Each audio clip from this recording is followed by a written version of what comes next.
Okay, so I finished making this lamp base yesterday. A few tooling marks on it, but they should sound out okay. But there were some flat spots.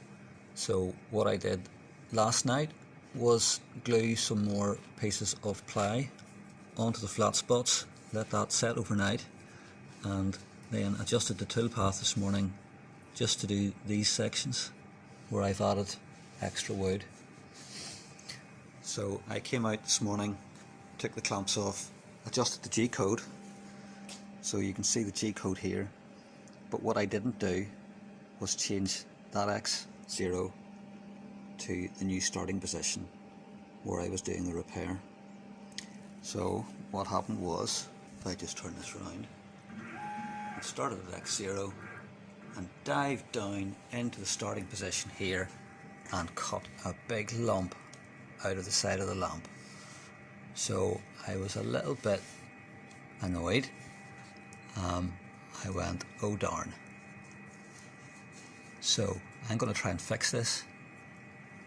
It's still on the axis, and I think the worst thing that I could do now is take this off the axis, because you'll never get it back with all the shims and the resetting the zero axis. I've had to shim this up just to get it dead center on the axis.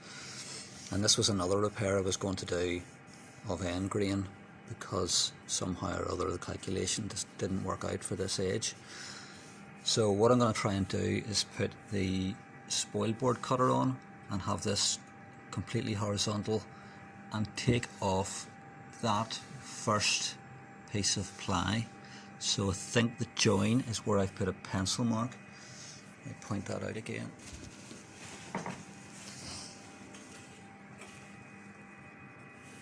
That's the join there. So I'm going to pair that away with the spoil board cutter, this whole piece, and glue another piece on, and then go off and do something else and come back, take the clamp off and recut this section. Probably a rough pass first and then a finish pass, and then we'll see what it's like. It should be okay. I don't want to waste this lamp base. It's a beautiful lamp base. You see the way the plies interlock. It's like a wave effect. So it's lovely. I don't want to throw it away, and I'm going to try and save it. I think it's worth saving.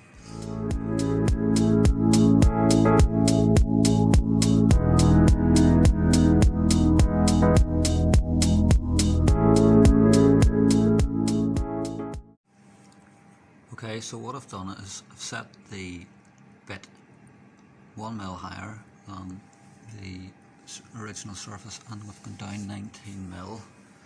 So I've gone down Z minus 19, and I just jogged around the surface manually. I don't think I'm quite there yet, because I can see the original surface there. You can just see that. That's where I've had that other little bit of end grain repair. So I'm going to take that down another 0.5 millimeter.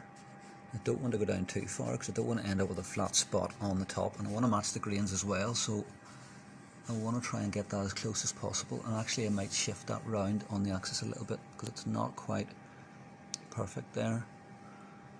So I'm just going to shift that round a little bit in rotation on the A-axis and take a skim off. Okay, that's pretty good now. So that's actually the surface of the board below.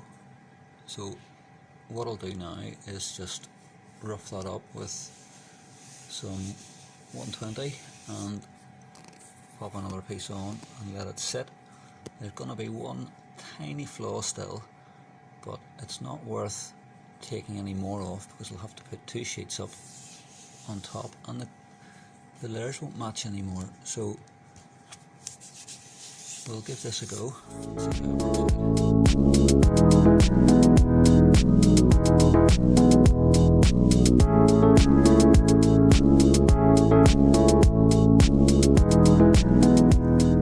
Okay, so it's the next morning.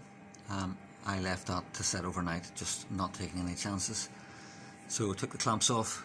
It seems to have set pretty well. And what I've done is measure.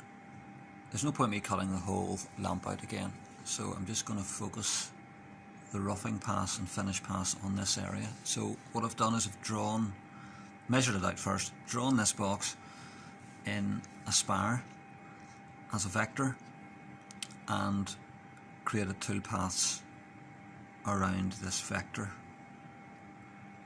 So first thing to do is I'm just going to manually run a rounding tool path in this section just to take these corners off.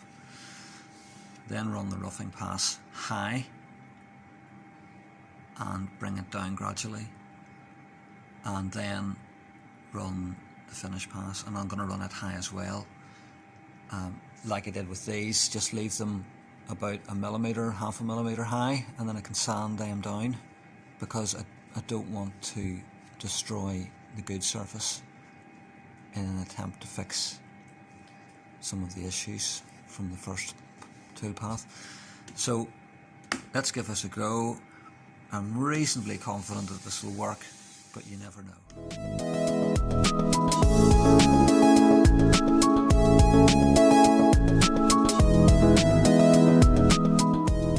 That's the rounding pass done.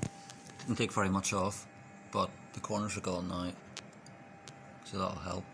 I also ran the roughing pass for that one area without the tool, just to be safe, and I knocked the rapid rate way down to give me a chance to react if something did go wrong, and I think I'll do that again when I'm running the roughing pass with the tool in.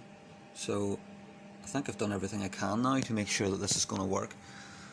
So I'm going to put the tool in, re-home the Z-axis, then reset it high, maybe 10mm high, run it again, and just increment it down a few mil at a time until I get close to the final depth.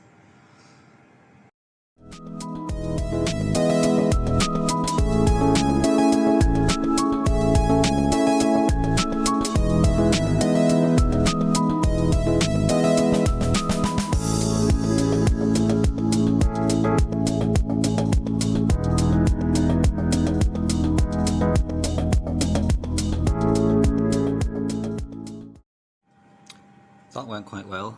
A few heart-stopping moments. So I'm going to knock that down another 5mm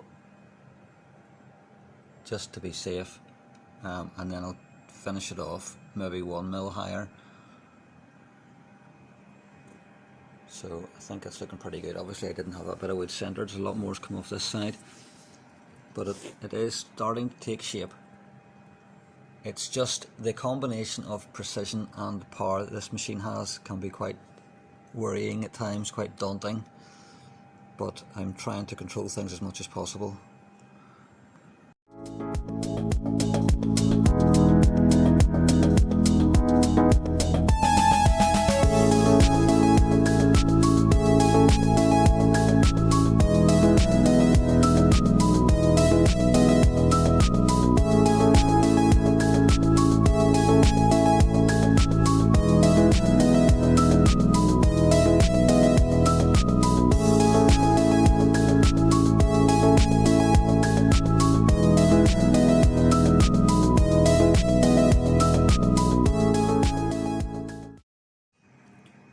That's all I'm going to do for the roughing pass, so let's stick the 1/4" ball nose in and run a finish.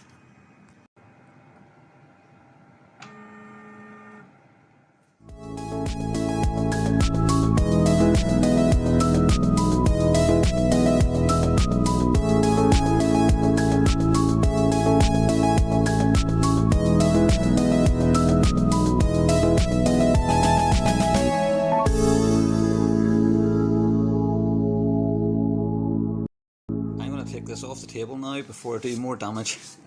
So that's it, finished. Okay, as far as the CNC work's done, I'm going to take it off now and give it a good sand with machine sander, but I think that's turned out pretty well. I can't even see where the join is. Can you?